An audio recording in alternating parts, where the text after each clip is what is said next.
inimesed, kes te hoolite Eestist ja Eesti saatusest. Minu käes on mõõk, mis on tähtis ja püha.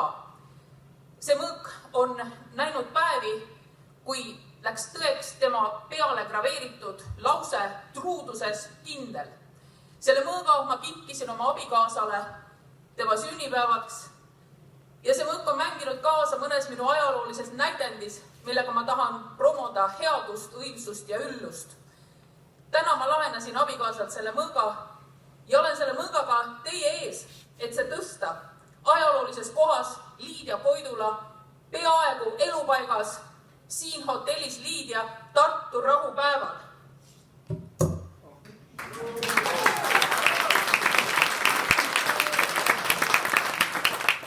Ma tõstan selle mõõga Eestis lokkava umbrohu hävitamiseks ja ma ei mõtle selle all nõgest ega naati. Ma mõtlen selle all, et Eesti vajab palju suuremat rohepööret, kui meile praegu peale surutakse. Eesti vajab teistmoodi elu, kus ei ole nii, et me paneme nõgeselt kasvama linnaparki ja pärast lükkame selle pargi asfaldi alla. Eesti vajab seda pööret, mis paneks jälle haiendama meie mõtte ja teeks taas eestlaste jaoks oluliseks meie iidsed hiietammikud. Ma tõstan mõõga selle Eesti vastu, mis on sunnitud kandma orjatüdruku särki ja heitma ikka ja taas põrmu inimvaenulike, ülbete, hävitavate mõisahärrade ja meie pühaduste üle irvitavate mõisaprouade ees. Ma tõstan selle mõõga kurvalt, sest need maadamid ja mõisnikud on meie endi soost ja räägivad meie endi keelt. Ometi on nad teinud kõik, et visata liiva peale eesti keele leegile, et kustutada see tuletungal, mille tuglas pillas käest ja mille rahvuslikud jõud, ma arvan, et kõik meie, kes me siin oleme ja oleme küllalt vanad, tõstsime uuesti üles, süütasime uuesti ja hoidsime kõrgel laulva revolutsiooni aegadel. Need, kes hõljuvad Toompea võimu koridorides, tantsivad tegelikult vana Kalevi haual. Emakeel ja eestlus on nende jaoks midagi naeruväärset ja pilkaalust. Kogesin seda täna raadiodebatis väga hästi. Ma ütlen, praegune Eesti valitsus, Eesti viletsus. Ma tõstan selle vastu mõõga. Ma tõstan mõõga Eestit kägistava vaesuse.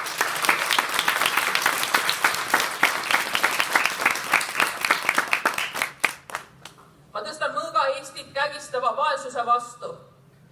Ma tõstan mõõga, et me saaks vabaks energiavaesuse raudahelast, et raiuda läbi kaua ja hoolega punutud köied, millega on risti-rästi kinni köidetud meie tervishoid, alates nendest lastest, keda arstid kunagi ei näe valitsuse saamatuse tõttu, jätkates teismelistega, kes ei saa oma muresid jagada psühholoogide ja psühhiaatrite puudusel ja lõpetades auväärsete, oma elu Eestile pühendanud, oma lapsed tublideks inimesteks kasvatanud eakatega, nagu minu isa, kelle nüüdne tervishoiukorraldus jättis abitult ametnike julgustavate naeratuste saatel piinlema suurtesse valudesse 8 aastaks, enne kui ta pääses operatsioonile. Ma ei ihka kättemaksu. Mõõk minu käest tahab tapelda sellega, mis ei sobi Eestile kui rahvusriigile ja Eestile kui väärikale riigile ja nendele Eesti meestele ning naistele, kes tahavad olla mehed ja naised. Ma tahan raiuda maha tõkked, mis ei luba Eesti inimesel olla õnnelik ja uskuda tulevikku. Täna on Tartu rahupäev. Paraku enne rahu me kasutame mõõka. Ma tahan võtta selleks vastutuse. Täpselt sama tegin ma ju noore neiuna aastal 91, kui ruttasin Tallinna telemaja juurde läbi suveöö, et kaitsta rinnaga meie äsja tagasi võidetud vabadust.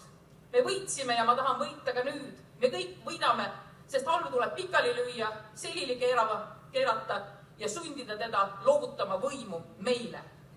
Mõõk on vaba mehe tunnus. Mõõka kandsid Lembito ja Laidoner. Mõõgale toetub Amandus Adamsoni Kalevipoeg, kui EKRE-vis täna pärja Tartu rahu puhul. Mõõk oli ka nendel ligi 70 Eesti soost maarahva hulgast pärit ohvitserid, kes võitlesid Rootsi poolel Venemaa vastu Põhjasõjas, kaitstes Eesti maad vaenlase vastu. Mõõk sümboliseerib meie vabaduse janu, meie kaitsetahet, meie kindlameelsust, et me saame võidu ja et me ei loovuta pisimatki tükikest meie põhiseaduses kinnitatud tõest, et Eesti on rahvusriik ja et see riik peab olema eestlaste jaoks ja peab edendama eesti keelt ning eesti kultuuri igavesti. Ja ma ütlen ütleksin lõppu Koidula sõnadega. Sind surmani ma tahan nüüd kalliks pidada. Muitsev Eesti rada, mul õhnab isamaa. Eesti eest päästame Eesti. Me võidame!